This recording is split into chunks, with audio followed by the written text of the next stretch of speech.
Olá, tudo bem? Vou falar hoje com você um pouquinho sobre Cuba.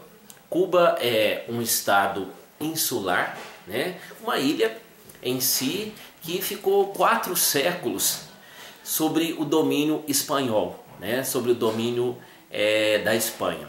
E depois ela tem a sua liberdade em 1888 com a ajuda dos Estados Unidos da América. Então, Cuba se torna um protetorato dos Estados Unidos e em 1902 o Congresso cubano faz a primeira constituição do país, né?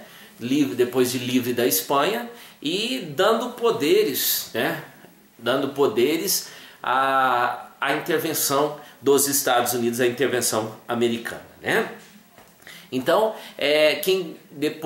mais tarde um pouquinho, quem governava de 1933 a 1959 o presidente Fulgêncio Batista, que se tornou um governante semi-servil, né, a serviço dos Estados Unidos, que usou alguns métodos violentos para obrigar a população cubana ou obrigar as pessoas a obedecerem, a fazer com que seu governo fosse um governo forte e um governo que obtesse todo o apoio dos Estados Unidos da América. Mas houve uma reação, né? Houve uma reação, essa reação veio com o Fidel Castro e acompanhado de Che Guevara, né? De Che Guevara, em 1956, quando eles reúnem um grupo de guerrilheiros e começam a angariar a simpatia, começam a buscar a simpatia da população cubana.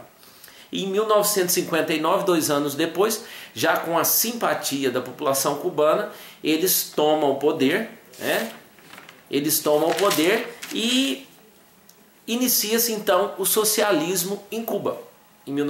A partir do momento que Fidel Castro toma o poder com Che Guevara, inicia-se o socialismo em Cuba, deixando então os Estados Unidos de lado. Então Cuba passa a ter o apoio, né? Cuba passa a ter o apoio incondicional da União Soviética, né? Da URSS, União das Repúblicas Socialistas Soviéticas, né?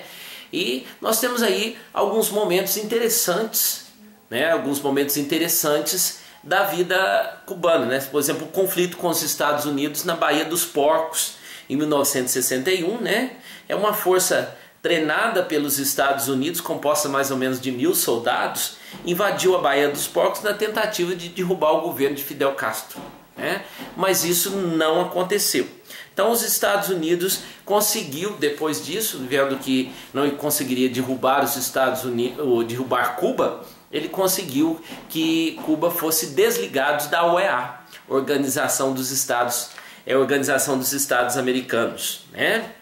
E impôs um embargo econômico a Cuba, que de certa forma funciona até hoje. Então houve também a crise dos mísseis entre Estados Unidos e União Soviética.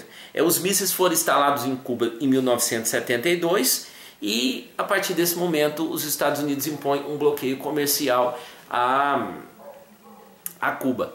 Por que foi instalado esses mísseis? Porque Cuba está num local estratégico, né? E esse foi um momento forte da Guerra Fria, que poderia ter acontecido aí uma guerra nuclear. Graças a Deus não aconteceu, mas foi um momento pesado da Guerra Fria, que poderia ter acontecido aí uma guerra nuclear, a iminência, né? Uma iminente guerra nuclear. Então, Cuba rompeu com a influência americana. Fidel priorizou a saúde, a educação. Hoje a saúde cubana é uma das melhores do mundo, né? É até interessante quando hoje se fala que vai trazer médicos cubanos para trabalhar no Brasil. São médicos competentes e de uma preparação muito grande, né? Não digo que mais preparados, não digo que são mais preparados que os brasileiros, mas são tão preparados quanto os brasileiros, porque a saúde cubana é uma saúde muito boa. A redução do desemprego, né? A reforma agrária, fizeram a reforma agrária, e também a promoção da pesquisa científica, de novas tecnologias na área da saúde, né? Então as críticas ao regime cubano são feitas, são muitas críticas feitas pelos governos capitalistas, né? Inclusive encabeçada pelos Estados Unidos da América.